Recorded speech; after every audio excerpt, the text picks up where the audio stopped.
নমস্কার প্রিয় দর্শক, সামনেই দুর্গাপুজো, হাতে মাত্র আর কিছু সময়। মহালয়া থেকেই ময়দানে নেমে পড়বে সাধারণ মানুষ। তাই আগাম প্রস্তুতি হিসাবে ইতিমধ্যেই পুলিশ প্রশাসনের তরফে উচ্চ পর্যায়ের বৈঠক হয়েছে। তবে পুজোর আগের থেকেই বহু জেলা থেকে মানুষ শহরে আসতে শুরু করেন, তা বাজার হোক কিংবা ঠাকুর দেখার জন্য। ট্রেনেই চলে যাতায়াত, ব্যাপক ভিড় হয় শিয়ালদা সহ অন্যান্য স্টেশনগুলিতে। এক সংবাদ মাধ্যমের খবর অনুযায়ী প্রবল ভিড় সামাল দেওয়ার জন্য বেশ কিছু সিদ্ধান্ত নেওয়া হয়েছে। আজকের ভিডিওটিতে আলোচনা করব তারই কিছু আপডেট নিয়ে, কিন্তু তার আগে চটপট দেখে নিই আজকের ভিডিওটির সাথে থাকা দুটি অতিরিক্ত আপডেট কি রয়েছে। প্রথম আপডেটটি হলো, কলকাতার রাস্তায় আর চলবে না ট্রাম, জানালো রাজ্য সরকার। কালের নিয়ম মেনেই হারিয়ে যাবে কলকাতার ঐতিহ্যবাহী ট্রাম। রাজ্যের পরিবহন মন্ত্রী স্নেহাশিস চক্রবর্তী পরিষ্কার জানিয়ে দিলেন, আবেগ দিয়ে নয়, যানজট মুক্ত যানবাহন চলাচলকেই গুরুত্ব দিতে হেরিটেজ কিংবা ঐতিহ্যবাহী একটি ট্রামকেই চালাবে রাজ্য পরিবহন দপ্তর। 1973 সালে শহর কলকাতার বুকে ঘোরার মাধ্যমে শুরু হয়েছিল ট্রামের পথ চলা। তারপর নিয়ম মেনেই পরিবর্তন হয় ট্রামের।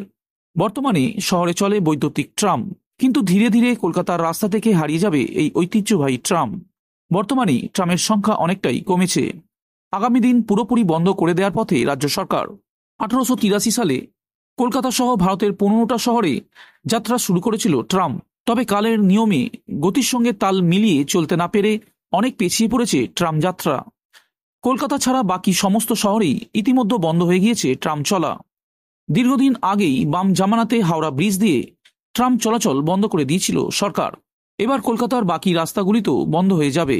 রাজ্যের পরিবহন মন্ত্রী স্নেহাশিস চক্রবর্তী পরিষ্কার করে জানিয়ে দিলেন, আবেগ দিয়ে নয়, যানজটমুক্ত যানবাহন চলাচলকেই গুরুত্ব দিতে হেরিটেজ বা ঐতিহ্যবাহী একটি ট্রামকেই চালাবে রাজ্য পরিবহন দপ্তর।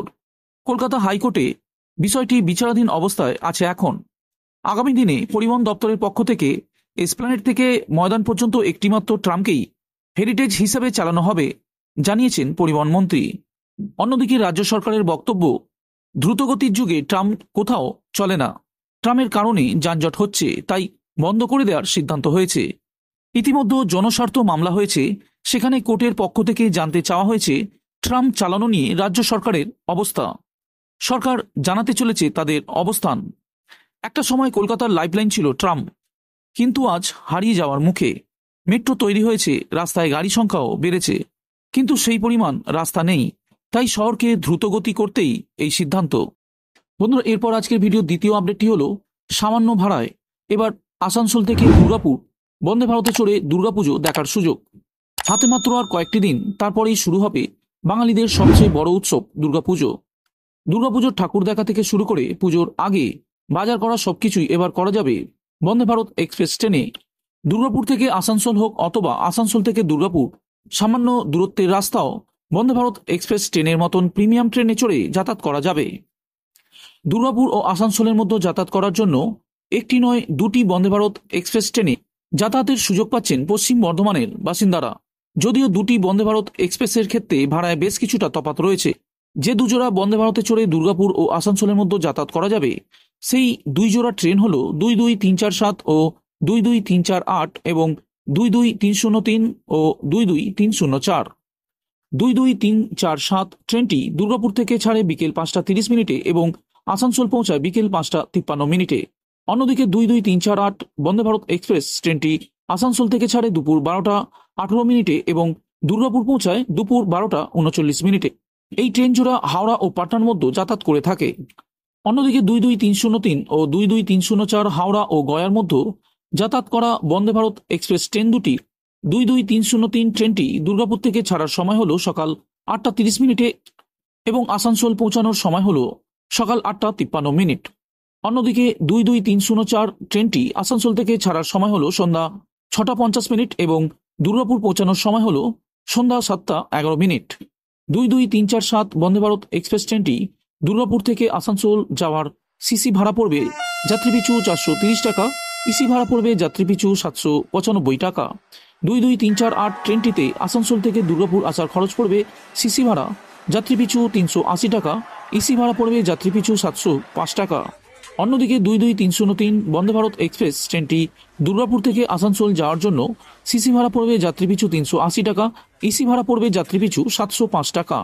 22304 ট্রেনটিতে আসানসোল থেকে দুর্গাপুর আসার খরচ পড়বে সিসি ভাড়া যাত্রীপিছু 380 টাকা, এসি ভাড়া পড়বে যাত্রীপিছু 705 টাকা। বন্ধুরা, এরপর আজকের ভিডিওর শেষ আপডেটটি হলো শিয়ালদহ ডিভিশনে বড় পদক্ষেপ, খুলছে আরও টিকিট কাউন্টার, গ্যালোপিং ট্রেন নিয়েও বড় সিদ্ধান্ত। সামনেই দুর্গাপুজো, তাই আগাম প্রস্তুতি হিসাবে ইতিমধ্যে পুলিশ প্রশাসনের তরফে উচ্চ পর্যায়ের বৈঠক হয়েছে। তবে পুজোর আগের থেকে ব্যাপক ভিড় হয় শিয়ালদহ সহ অন্যান্য স্টেশনগুলিতে, এমনকি লোকাল ট্রেনগুলিতেও পা রাখার জায়গা থাকে না। আর এই অবস্থার কথা ভেবেই আগে থেকেই একাধিক সিদ্ধান্ত রেলের। সম্প্রতি শিয়ালদহে একটি উচ্চ পর্যায়ের বৈঠক হয়, যেখানে একাধিক বিষয় নিয়ে আলোচনা হয়। পুজোর দিনগুলিতে যাত্রী স্বাচ্ছন্দ্য এবং নিরাপত্তার দিকটি খতিয়ে দেখতেই এই বৈঠক হয়। দীর্ঘ বৈঠকে একাধিক সিদ্ধান্ত নেওয়া হয়েছে রেলের তরফে। এতে যাত্রীদের অনেকটাই সুবিধা হবে বলে মনে করা হচ্ছে। এক সংবাদ মাধ্যমে খবর অনুযায়ী প্রবল ভিড় সামাল দেওয়ার জন্য বেশ কিছু সিদ্ধান্ত নেওয়া হয়েছে। যেমন আরও টিকিট কাউন্টার খোলার সিদ্ধান্ত নেওয়া হয়েছে। শিয়ালদহ মেন লাইনে 4টি ও শিয়ালদহ দক্ষিণে একটি কাউন্টার খোলা হচ্ছে। ওই সমস্ত কাউন্টারে বাড়তি কর্মীও মোতায়েন করা হচ্ছে। Train indication board, passenger address board নিয়ে যাত্রীদের মধ্যেও একটা ক্ষোভ আছে। অনেক সময় ঠিক দেখায় না বলে দাবি। এই অবস্থায় এই সমস্ত ক্ষেত্রে বিশেষ নজর দেওয়ার কথা বলা হয়েছে।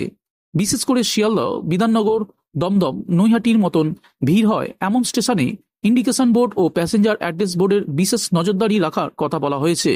পুজোর দিনগুলি তো বটেই, আগের দিনেও গ্যালোপিং ট্রেনগুলি সব স্টেশনে যাতে স্টপেজ দেয় তা নিয়েও আলোচনা হয়েছে বলে খবর। অন্যতম ব্যস্ত স্টেশনগুলির মধ্যে শিয়ালদহ, কলকাতা, দমদম জংশনের নাম থাকবে। কয়েক হাজার মানুষ যাত্রা করেন। যাত্রীদের সুবিধার কথা ভেবেই বিশেষ বুথ তৈরি করার কথা বলা হয়েছে।